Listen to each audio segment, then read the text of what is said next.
ladies and gents, and thank you for tuning in to this quick webcast that I've got on 1 hour augmented reality in 1 hour. So I'm going to start off talking a bit about augmented reality, what it is, the trends, and some of the differences in different types of augmented reality. Then I'm going to focus on some of the augmented reality that we've been building and show you some examples of how that works and how we went around building that.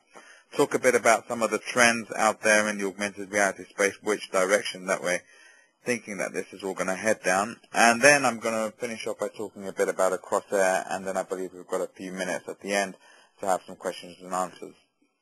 So to kick off with, I wanted to start off... Hold on. Okay. So, I wanted to kick off by explaining the two different types of augmented reality that everyone's been hearing about. There's mobile augmented reality, which is what this whole webcast is going to focus on, and that's really about using location-based services. So it's about having a device which can transmit back to a server somewhere the actual location of where that device is sitting and which direction it's pointing at. And the type of information it transmits is geolocation information, so longitude and latitude information. And then there's desktop augmented reality, and there's an example here on the screen where there was a great campaign created by the Transformers film where you could put a tag on your face and it looks as if you've got Optimus Prime, an Optimus Prime helmet on your face, and you can move that about. So that's the desktop AR technology, and then there's the mobile AR technology. And so the mobile AR technology is what I'm going to be focusing on for the rest of this presentation. So why use mobile AR? I mean, a lot of people at the moment, they're starting to think that it's a big fad and it's not something that's going to pick up. It's just something that people are like playing with right now. But what we've discovered is that there is a real problem out there, and users need to have location-based services. I mean, ever since the Yellow Pages came out and the printed version through to where we are now with Google Maps and Google Local Search, it's something that users have always desired. So, for example, they're looking for where the nearest McDonald's is, or what houses are on sale down here, or what's the traffic speed ahead. All these sort of information is all classed in the location-based services. But the main issue for consumers is all in the search. They have to type it in, they have to open up a device, they have to do a lot of work around it. So what augmented reality really does is it allows consumers to have all that information at hand really rapidly. So it's about gelling information in the world around you and allowing you to get a lot more informed experience out of that. So I'll go through some of the examples and why I think that augmented reality is going to be quite a big player, quite important in our lifestyles in the years to come. So just before I jump into all that, I wanted to give people a history of augmented reality, where it started. So the original phrase was coined in 1992 by Boeing. And there was a guy there called Tom, and he had a great idea and a great vision of Boeing engineers having glasses on where they could just have a look at their Boeing aeroplanes and have access to all the repair and the release information about any particular issues. And if they needed to dig deeper and open up any manuals or something, they could do that quite quickly and see that whilst they're working on that particular issue in the plane. So that was something that some guy called Tom thought of would be really good for all the Boeing engineers to have in 1992. In 2003, it sort of hit the consumer space where they demonstrated some technology in the America's Cup where they overlaid information about specific boats onto that boat so you can see how far that was going and all the people on that particular boat.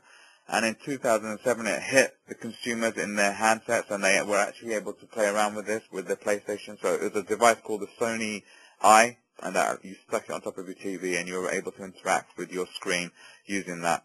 But in 2009 is when it really became a mass and mainstream, where it became portable, where Nokia started with their first device with the N95 Symbian-based operating system, and that had augmented reality capabilities in there. And then the Android, and then finally the iPhone. And there's a whole bunch of other applications and a whole bunch of other platforms coming out in 2010. So just a really quick one-liner, augmented reality, all it is basically computer graphics blended into the real-world footage, but they're doing it all in real time. So this is a simple slide I've got in there, because there's multiple versions of reality that have been defined by the IEEE. So you've got the real environment, which just shows you everything that's there in the real world, but there's no data overlaid in it, and it's just what your eyes can see. There's augmented reality, which is what I'm talking about, and that is having the real world and then being able to augment information based on what you're seeing. And then there's augmented virtuality, which is basically what the Sony Eye is, and there's a little design there or a little image there that you can see, and that is introducing the real world into the data world so you can actually do games. And then there's virtual reality, where there is no real world. All it is, even the plane around you and what you're interacting with, it's all virtual. So this hopefully gives you an idea of where augmented reality fits in the overall picture of things. So I'm just going to jump straight in now into some, hopefully I've given everyone clear instructions exactly what augmented reality is, but now I'm going to jump into how we've been using it and how some other brands have been using it and how we think it's going to change the way people do local search. So this is an application that we've launched in the past couple of months, and that's gone live, and it's called Nearest Subway application. So you're out there in New York. It's a closed app, all the data sitting inside there, so it doesn't need to feed off any web services. You're sitting out there in New York, you're looking for the nearest tube stations based on where you are. You just pop it up and it will point you into the direction of the nearest subway without you having to actually type in any subway, type in a search. It's a quick application which you can start, and it will launch and it will take you there pretty rapidly. So this particular application uses the compass, it uses the geolocation features which are built into the iPhone, just to show you where all the nearest subway stops are. There's a particular URL there which has been pushed onto the chat room, and on there you'll be able to see all the actual videos of how this application actually works in the real world. So there's a London augmented reality application. This was our first augmented reality application that we launched, and this is a real world working example that you can actually buy from the App Store at the moment. So again, it's the same principle as the New York one. You come out of the tube stations, or come out of your office, you start up the application, and it will point you into the right direction of the nearest tube stops for that particular line. One of the key things here is, and this is one of the things which we think will be the biggest differentiator between normal location-based services and augmented reality or location-based services, in that all you have to do is start this application and it immediately points you into the right direction without you having to interface with any search, without you having to identify exactly where you are, without you having to look at a map. Because again, there's a lot of people that have a bit of a difficulty identifying where they are in that map and then what direction they should be going in. So this simply points you into that direction, and we think that this is where augmented reality really adds its benefit, is that rapid access to information really, really quickly. And what happened? So those were the very, very simple applications. You start them up and they're pretty, they're straight away, they're quite obvious what they do. But where we think that everything's heading in what direction that we're particularly putting our focus on is an augmented reality browser. So it's in the same way as a Firefox or Internet Explorer or the Google Chrome and Safari. This is a browser which doesn't show you internet data. This is a browser which shows you data, geolocation data around you. So if you have this geolocation data, you can make it available on the web, and then you can browse that particular URL using our particular browser. So here's some examples of what we've been doing and what we've been experimenting with. So the first one, you can see a big teddy bear which is walking outside Hamley's toy store. So this shows you the example that we can actually have 3D objects inside this browser because we're using OpenGL. And OpenGL is quite important in this whole. I'll go through that later on, why OpenGL is quite important and what exactly OpenGL is. But here there's this big teddy bear and it's walking outside Hamley's. And the benefit of that is, as the consumer's walking out or walking down Regent Street, which is a popular shopping street in London, they pop this up just to see what stores are available, what stores have got any special offers on.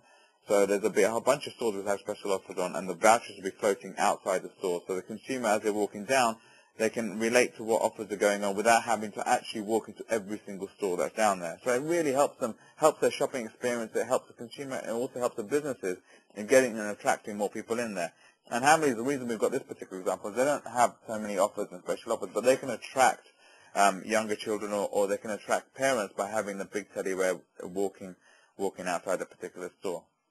Another example that you can put that particular image there is something called the O2 Dome, the second image on the left, and where you can win tickets. So as you pop it up, you're spinning around London or the location that you are, you see the O2 Dome, and it will tell you that actually there's an event on there. We've got a few tickets available, and you can win some tickets by clicking on here and interacting with this particular brand.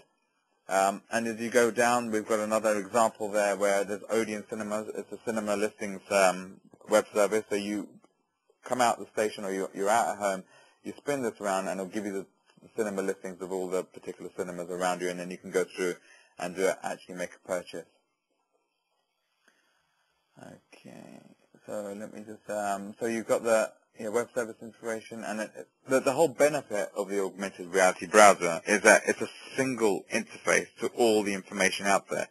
So you have a single platform to search for a whole bunch of information that's stored in our particular integrations, or you can identify individual listings that you want. So the type of user experience that we're building is that you start up the browser, you'll have a directory of all the feeds which are in there, and as that directory grows and builds, you'll be able to search for the directory.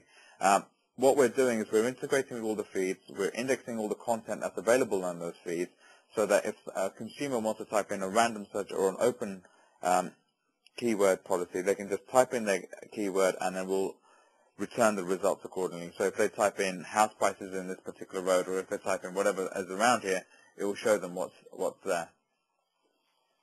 So this is the augmented reality browser. Another big thing that's going to happen, or we think that's going to be happening, is augmented reality gaming. So that enables you to use the real-world space around you, so you're not sitting in front of just a standard static PC, but you're actually interacting with the world around you, and you're interacting in a way so you can actually create a game around that. So a couple of games that we're launching, there's one called the Virus Killer 360, and that's quite an advanced game. It takes in your geolocation, it takes in a weather feed, and it also takes in the viruses around you based on how many other people you've got playing this particular game. So a quick gameplay.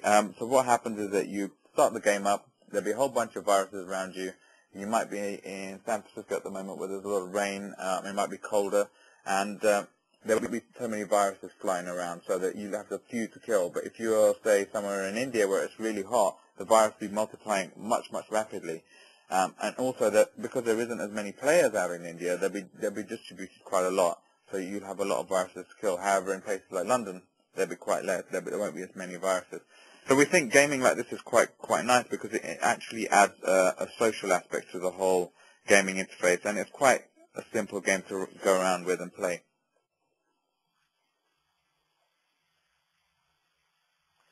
So this is a sneak peek. This is an application that we'll have going live later on this week. It's already been submitted and approved by the App Store, and it's basically nearest Twitter. So there's a couple of Twitter clients out there already, but this allows you to do a search of Twitter activity based on the location that you're at. So Twitter, I think they launched it only a few weeks ago. They launched a geolocation web service where you can actually do a results based on the actual geo information and make sure that you're seeing only results which are around you.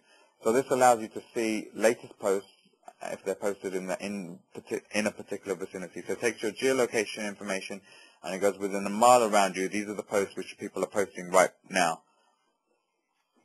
You can also, with this application, you're also able to set up your own Twitter profiles. You're able to list your Twitter, follow other people's Twitters. So it's a complete Twitter client, but it's also got the geolocation information in there. So that's giving you an example of some of the applications that are out there, some of the applications that we're actually building, some which are live, some which are due to go live, some big applications, some gaming applications, across the whole thing. So I've created this five-step diagram which shows you all the different types of applications that people are considering in mobile augmented reality. So you've got the mapping applications, which are like the nearest tube and the nearest subway applications I showed. You've got overlaying objects, so that's something that you see in the augmented reality browser, but it also allows you to do things like treasure hunts. There's the geo information. We've got a couple of applications out there called AR Wiki and Nearest Places, which allows you to see what's around you, allows you to see geotagged wiki articles, allows you to see geotagged information. There's data display, so for example, if you're a football game in Wembley Stadium, which is again in the UK, you can pop your augmented reality application up and it will show you which direction, or show you stats in real time overlaid on top of the actual football game. And then there's actual gaming applications, like the zombie killer applications. These are the 5 key areas where I see a lot of application development happening, especially in the augmented reality space. So just wanted to jump onto where I think this is all heading. So mobile augmented reality trends. So it's in 2008, so it's fairly soon. It's fairly, it hasn't been a long time in development, but in 2008, stores like the App Store in Apple have made mobile application really, really easy to get hold of.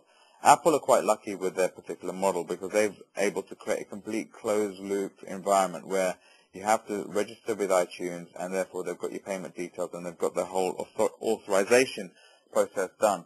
So that's why the Apple Store is much more successful than any of the other stores out there, not only in terms of the number of developers, the number of applications, but also in terms of the number of downloads and the amount of money the whole App Store is making. I've got some slides later on which show you the biggest difference between the Apple Store and the other ones.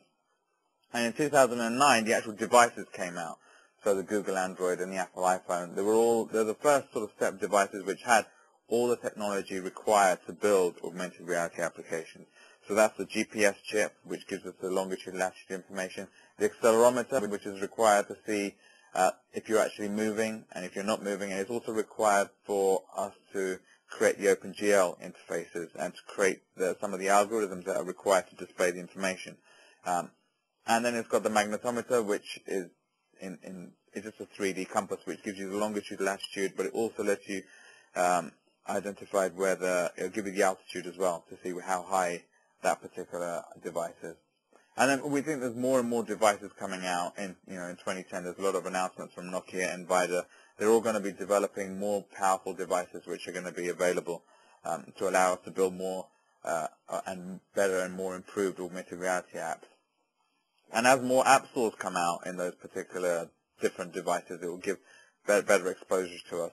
But at the moment, from what I can see from our experiences, it seems to be Apple's got the correct distribution model, and it seems to be the ultimate platform to be developing on. We've done some applications in other platforms. We found the downloads just don't seem to match up. So all our development efforts are currently focusing on the Apple and the iPhone, and once it happens, we'll start moving over to the other applications. So just as I mentioned, we're currently on the iPhone, so I wanted to focus a bit on AR on the iPhone and exactly what technology we're using to actually build this stuff. So at the moment, it only works on the OS 3.1, and the reason it works on the OS 3.1 is the OS 3.1 is the only bit of operating system which actually allows us to have access to the video feed so that we can actually display the video onto the application. It only works again on the Apple 3GS phones because the 3GS phones is when the compass came out and was available. So what we're utilizing is the compass that's built into the 3GS phone to show exactly which direction the user is pointing their particular phone. So that way we know if they're pointing down one direction, north, east, or west, and then we can see if they're in that location, they're pointing north, and then what is going to be in north, we can show you the relevant data in that particular view. We're using the camera view so that you can overlay information in the real world. We're using the assisted GPS that's in there, and we're using the accelerometer. The reason we're using the accelerometer is because what happens is all these bits of information, the magnetometer, the GPS, the camera, and it's passing information in big variations back to our application. So in us to be able to stabilize all this, what we're using is accelerometers go, the user currently isn't moving his iPhone. Therefore, take the last 5 or 6 readings you have and average them out and then show it. So that way we can show our bits of data in a without having too much shake in there. And so that the accelerometers add that additional bit of smoothness and improve that user experience. And then we're using OpenGL for the 3D display, and then that's quite important. OpenGL, you can have normal 2D display. However, 2D display needs to be rendered at every single move that you're making. You can't pre-render all the information around you in a 3D environment. Whilst with an OpenGL model, you can render all the polygons, so the polygons are the bits of information that we're displaying around you in a 3D environment. So you're sitting inside that sphere. So that if you move your application, or if you move your iPhone around quite rapidly, because it's already been pre-rendered inside that 3D it actually shows up quite rapidly. So using all these features, it enables us to build technology which we feel is going to provide that extra bit of user experience required to get more users using it. We're seeing a lot of augmented reality applications out there which currently use 2D models, don't use the algorithms to smooth out the information coming to you, and I think that it's quite important to make sure the user experience is actually spot on before you focus on going further down what features can be done on the augmented reality. So that's hopefully giving you a quick picture on exactly what sort of technology that we're using on the iPhone to implement our augmented reality stuff. So why and how is everything growing? So there's a quick chart that we sourced from, we sourced the information from a site called iPhone Meter, and it really shows you the big usages of the iPhone worldwide, where we've got over 13 million users in the US, which is quite a large percentage, and it's a worldwide app, so it's a really growing device, which means it's really good for developers because they've got a massive audience to go out there and target. And this is a quick slide. I've just thrown it in there. It's just we get asked a lot, why aren't we building our applications on all the different platforms out there? And one of the key things, what we're seeing is that with Apple, we're able to build an application and we're able to launch it, and we're able to see big numbers of people using it. As I mentioned, if you look at the way everyone's working, you can see most of the profit is sitting in with the Apple iPhone, and most of the even though it doesn't have that much industry revenue, most of the profit is sitting in the iPhone, and that's simply because they've got the model right. They know how to make more money, more operating margins out of what they're doing compared to everyone else in the industry. And that just means that they've got more money on the R&D, they've got more money going forward, and they've got models right. So it's a good advantage for people to go out there and go, okay, these are all the platform providers out there, where should I focus my efforts on? And at the moment, it's pretty much on the Apple, unless someone else comes up with a better model that we should be focusing on. Some user stats on what the iPhone user stats are sitting on. And the reason I've got this slide on there, it makes sense later on. So this is the current profile of an AR customer. So at the moment, we're looking at consumers which are interested in latest technology, they're motivated towards the latest devices, they prefer smartphones, and most of them are 70% male. But so the applications that we're seeing in augmented reality are pretty much targeted towards this particular type of consumer. But in 2012, when the devices become a lot more ubiquitous, we feel it's going to get more interested in function rather than the users are going to be more interested in function, and the right AR applications will deliver that function. They're going to be motivated by lifestyle rather than just, I've got the coolest devices. And the smartphones become more ubiquitous, so they're available to everyone, the same way PCs are available to everyone, and the Internet's available to everyone now.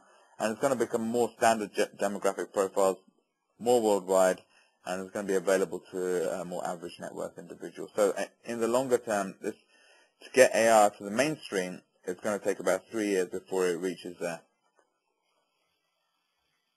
So some of the trends that we're seeing and how I see the industry unfolding over the next 3 years. So we expect to get AR-capable devices to about, looking at the figures from the manufacturers, to about 180 million devices worldwide. We're already seeing major brands taking a keen interest, with a number of brands working on building augmented reality applications already on the desktop, but also moving onto the mobile device. Consumers seem to be very hungry for these applications, just from the appetite that we're seeing from all the if you look at the number of hits and plays that you're getting on YouTube, and the number of people who are consumer titles who are writing about augmented reality, we're seeing there's a lot of hunger from consumers for these particular apps. And then the enterprise and government are starting to see value in these applications. So in terms of in the enterprise, you're able to overlay information where the nearest fire hydrants are and things like that, just to make people's jobs easier, do process optimization. So in terms of a 10-year cycle, where I think this augmented reality is going to be heading, so in over the next year, it's all going to be focused around what we're seeing right now: local search, finding information around you, seeing that sort of information. But in 3 years, we're going to be seeing a lot more e-commerce playing a major role, AR gaming becoming a lot more popular, and then in 10 years, object recognition and full 3D animation. So one of the limitations in AR right now is that we can't use a video API feed to do real-time object recognition. You can do basic things like barcodes and stuff like that, but to actually recognize TV screens, recognize people's faces, recognize objects at different angles, that's going to be some time before it actually hits the mainstream. So these are some of the trends that I think that we should be focusing on over the next 3, 4, 10 years for augmented reality. Okay, I think that pretty much finishes my stuff about augmented reality. I just wanted to give you a quick overview of Crosshair and then run down some stuff about a particular augmented reality browser. So Crosshair, we only been set up for about 8 months. Prior to that, I've been running multiple different businesses like the Imano brand, which allows us to build web applications for people, and TV Guide, which is an online TV listing site. So we set up Crosshair in 2008 to focus on 3 different types of applications. So one was augmented reality applications, which include these local search, augmented reality gaming, and the augmented reality browser. Secondly, platform games like the Fruit Looms game, which allows you have this fruit character spinning around, and it's a platform game. And thirdly, to build data-intensive applications, so an application which needs to query huge databases to return that information back to it. It's all about caching that. So Crosshair was set up to use the iPhone, work on the iPhone, work on Google Android, and build these applications.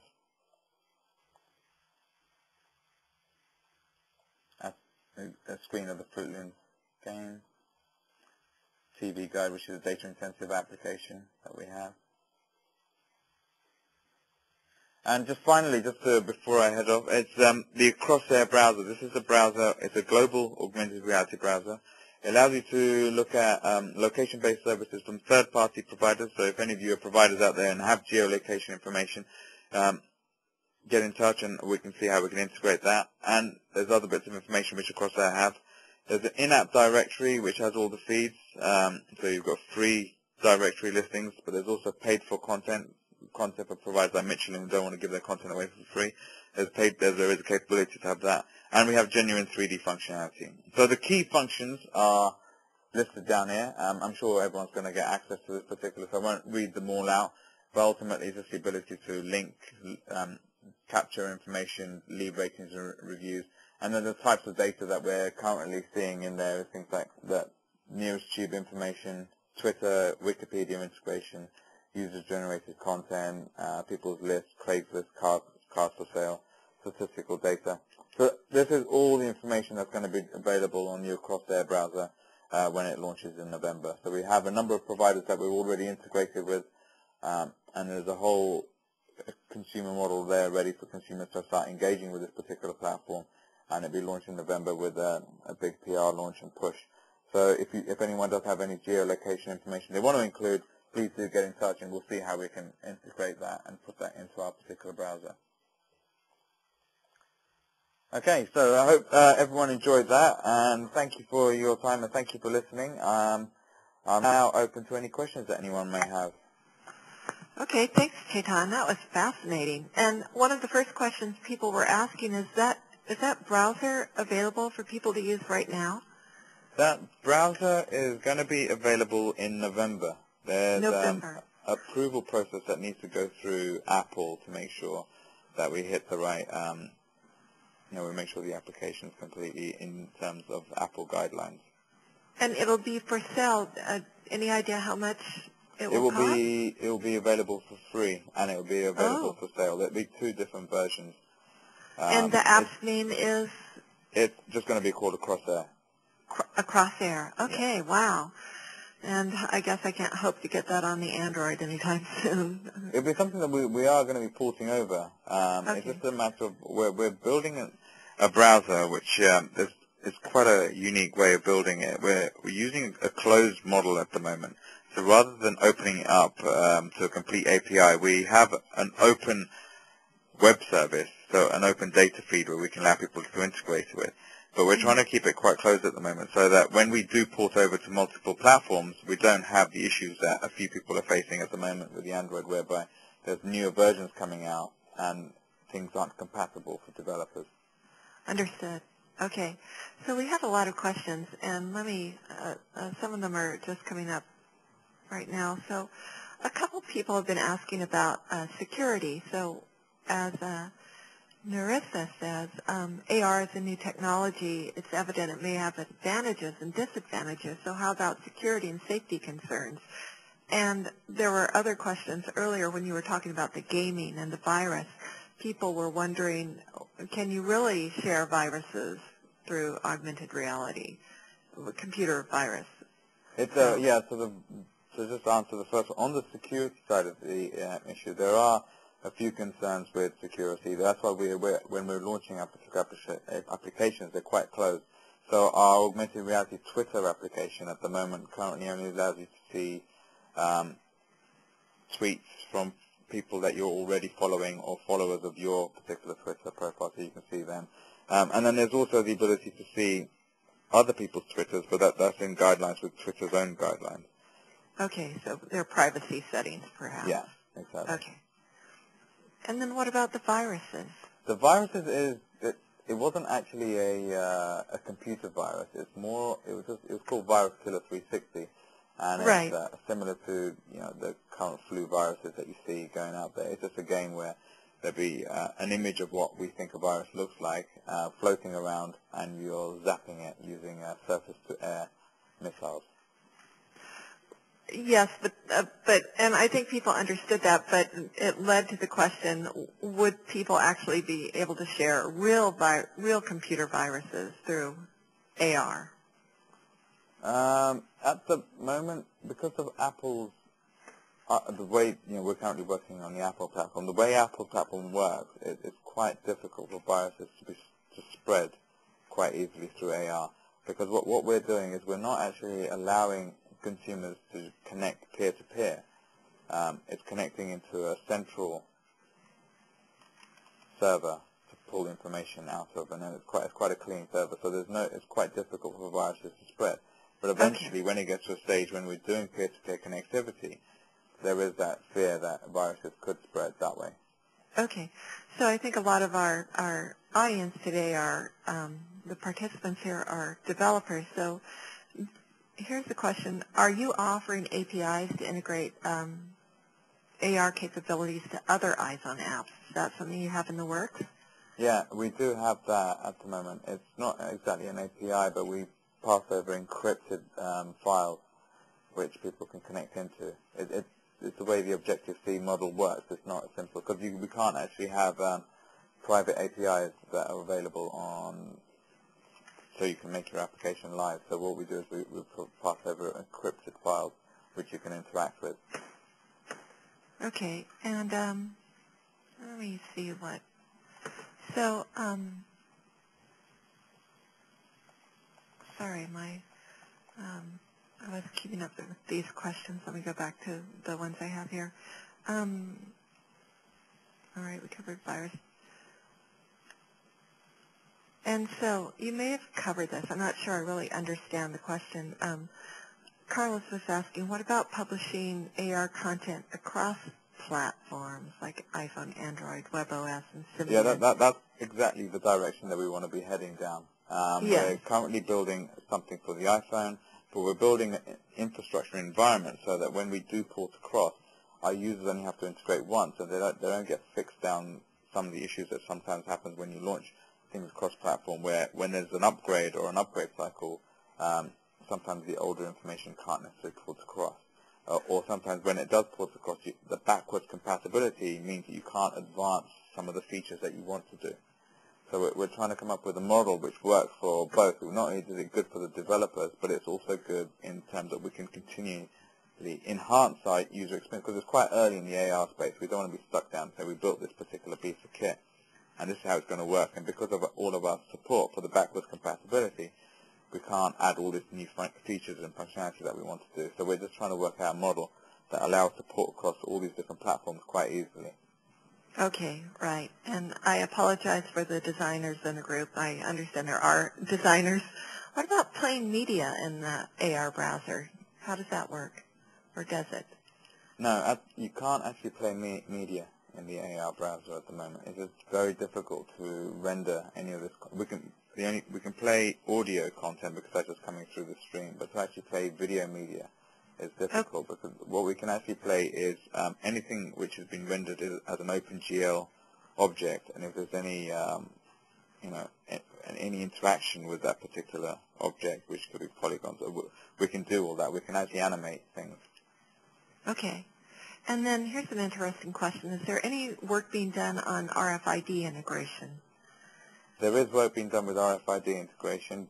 However, it's again quite primitive the way it works, in that you have to stick an RFID tag onto the back of the phone, because from what I understand, there isn't anything happening with RFID built in to any of the phones. So the benefit of using RFID is that you get information much more accurate. GPS is currently only accurate to about 20 feet, 20 to 30 feet.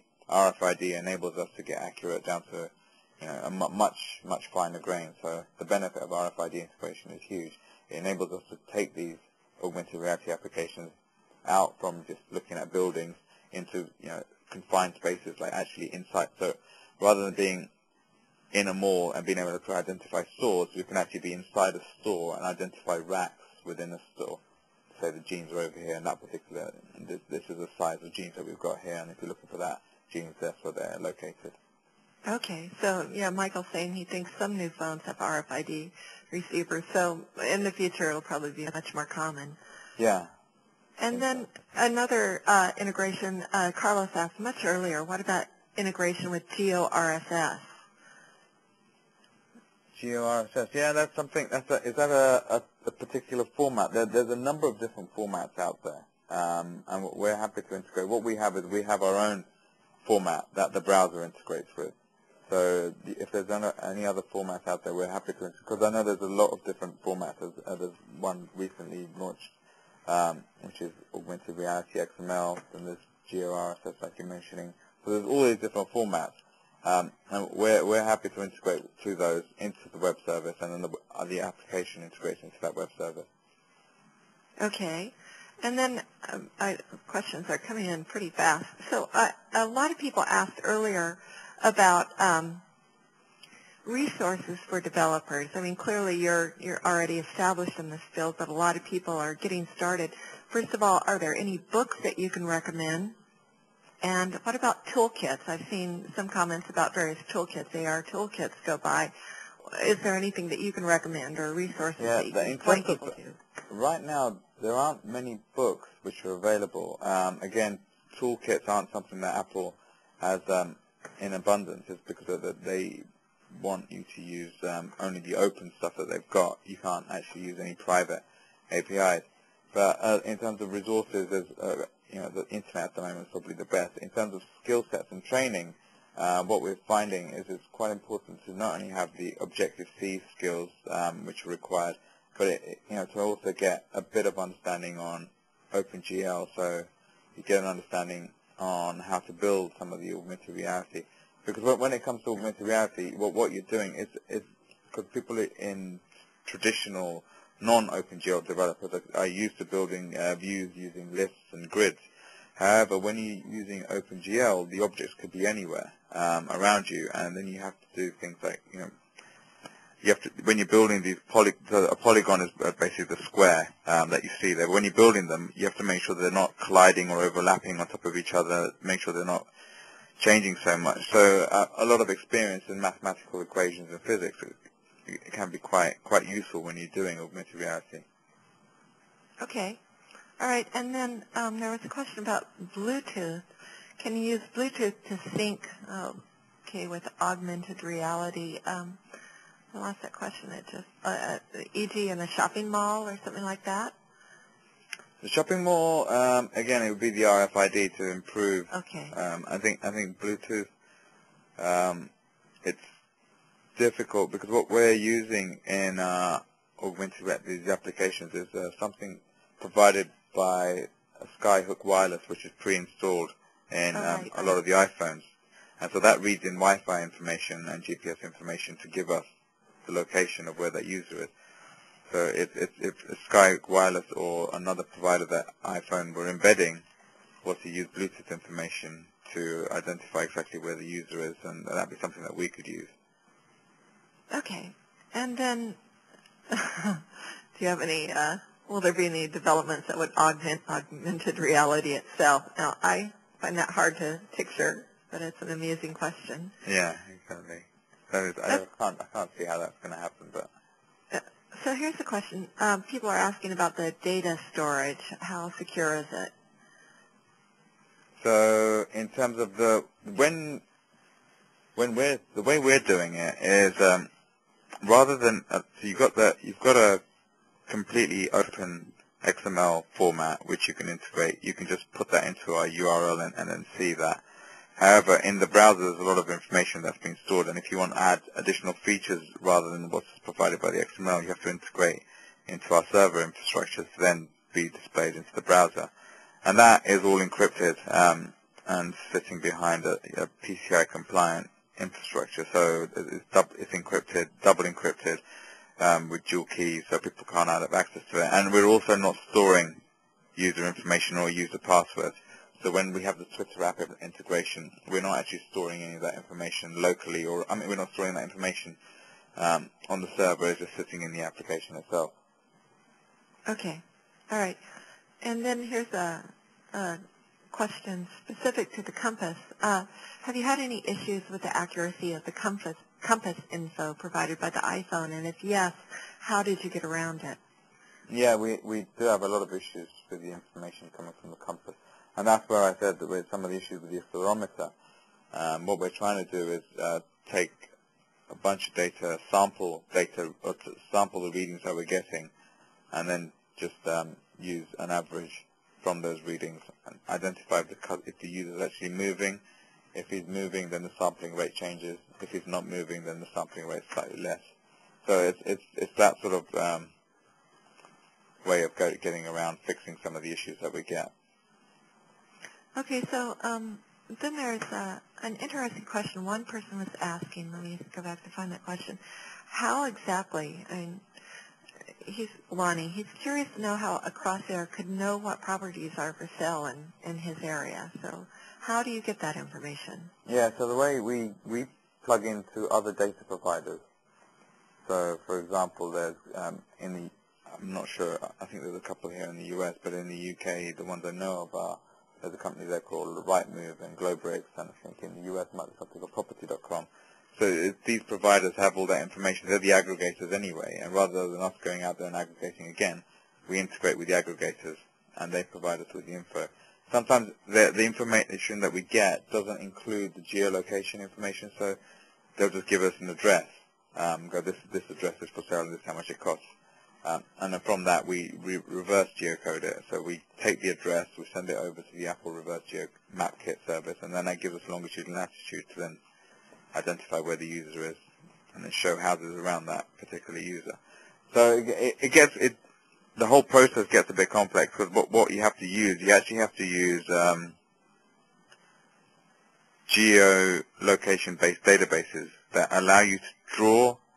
So you might go, this user is based in X, give me, everything around him over a 2-mile radius, and give me any points which are sitting in that 2-mile radius. And so there's one particular query that we send to the database, because this is where he is, give me anything around that falls into the housing category, and then we display that. Okay. And then there was another question along similar lines that Artemai was asking, where is the data coming from, and is there a service for users or businesses to submit their own information, for instance, about a restaurant? Say you own a restaurant and you want that included. Yeah, right now, because we're at the early stages of augmented reality, we're taking data in bulk from providers, so from the bigger aggregators out there. Like I mentioned, the property sites and the restaurant guides. But so you need to make sure you're included in those. Yeah, at the moment you need to make sure you're included in those, but as augmented reality develops and as we get further down the line, there'll be the ability to actually, because what it is, because there's not so many, there isn't as many data providers, what we expect the user experience to be, rather than generic searches, that they're going to be going down the directory route, where they'll be using a directory to see to actually identify feeds they want to see. But as we get more and more directories and that particular route doesn't become so valuable, it gets down to the search. And when it gets down to the search point, at that point it'll be the opportunity for the individual user will be much, much higher, because they'll be able to publish that particular piece of content, host it on their site, and just let someone know about that content. Okay. So here's an interesting question. How do you work around a situation where you have a lot of points of interest on the screen, and the screen gets very cluttered? As a developer, how do you... As a developer, you don't really have to worry. That when there's a lot of information on the screen, there's a couple of things that you can do. What we're trying to do is that we allow the user to navigate within screen. So we display the information on top of each other. Mm-hmm. So the further away, so if it's in that, say for example, say if it's in north, and you've got 50 listings which are exactly north, the one closest to you will be the one that you see, and the other stuff will just stack up on top of it. In an OpenGL way, because it's an OpenGL, it's all 3D, you just tilt your phone up to see what's up there. And as a user, if you wanted to see what's at the top, you just flick it down and it will float the information from the top down, and so you can see that. So that's how a developer gets around doing that. But then there's also some tools for the user to optimize that, to actually go to narrow and redefine the results. So they can say only return the top 100 results, or that they're able to redefine the result sets that they get. Okay. So as a developer, they need to make sure that when they're displaying the information, it's displayed in a way that the user has tools to be able to then navigate through all that data. Okay, and someone pointed out that that's a UI problem, so it would be a designer. And I'm sorry, I always say developer instead of designer. It's a bad habit. So, and then Jeremy's asking, in response to that question, you wouldn't scale based on distance and offset? You can. I mean, what we do, we try not to scale too much, because if you start scaling, you start getting images that are much, much smaller. So we put the distance at the bottom of the boxes. So at the moment, we're just drawing boxes, but they could be any shape. So we're saying a box, there's this particular tube stop, and then above that, there'll be another tube stop, and above that, there'll be another tube stop, and above that, and then, so the first one that you see will be only 1 mile away, the second one might be 4 miles, 6, 7, 8 miles away. As you get into distance, it then becomes harder to see what's in that distance, and you may get an issue where things are overlaying on top of each other. So to navigate, you would need to bring the information closer to you. Okay. All right. Again, it is a UI thing. There's a couple of ways of doing it. Okay. So people were asking about your customer profile and your predictions earlier on, and someone was asking, how did you get that information about 2012? Yeah, so the way we've got the 2012 figures is by taking all the providers that you see in another graph I had with Nokia, Samsung, Motorola, and RIM, and everyone, and Apple, and then took their predictions on how many devices they think they're going to have out there, and how many devices they think they're going to be selling, and then aggregated it all together, saying that there's going to be around 180 million devices available at that time. And what we're seeing is that Apple seems to sell every device that they manufacture, and the other guys are getting sort of 90-95% sell-throughs as well. Okay. All right, that makes sense. And then someone's saying, great question, Jose, but I don't... Jose, can you repost your question? That way we can ask it. I think he's asking if it's going to be different languages. Oh, yes. Yeah. There it is. I mean, one of the slides is it's completely Unicode compliant, so there's global language support. We're using a Unicode compliant database, Unicode compliant WSDF integration format, so it's completely global. Even some of our applications are available in Tokyo using the kanji character set. So it's going to be available everywhere. And we've launched some in Spain using Spanish, and in France using, obviously, French. That sounds great. It sounds like a wonderful application. It almost makes me wish I had an iPhone. So, it's launching in November. So it'll be available in the Apple Store. Another question on the development side, Ken is asking, is your XML schema developed specifically for the Crosshair Browser, and is there any public documentation for reference? Yeah, there is XML schema which is specific for the Crosshair Browser, and public documentation will be available in a week's time. In about a week's Okay, time. and that'll be on your site. Yep, that'll be on our site, and it will show you how to integrate. So there's two types of the XML schema is going to be for the public integrations, and then there's more detailed integrations where we can allow a lot of richer functionality, and then that involves conforming to our schema and also discussions on what we're going to do with that data. Are we going to animate? Because in our schema we've got a couple of blob fields which allow you to just dump 3D objects, and then next to those blob fields there's particular ways of what you want to do with those 3D objects. Okay, and I see that Josh is asking an interesting design question. What are some common mistakes that you're seeing with UI design of AR apps? I mean, the most common things that what we're seeing out there is AR, people using augmented reality in a 2D interface. I think that seems to be a bit of an issue, simply because it's just doesn't seem to render fast enough. The other issue that we've seen with a couple of apps, and especially some of our earlier apps, is that all this information that comes to the application, all the information from the compass, from the GPS, isn't so accurate. So rather than taking that information raw, there needs to be some processing that needs to be put into place to actually make better sense of all that data that's coming through and display it. Otherwise, the user interface gets just too jittery and too wobbly. Okay, that makes sense. Yeah, there were questions early on about the 3D and whether it was necessary, and you did answer that. So,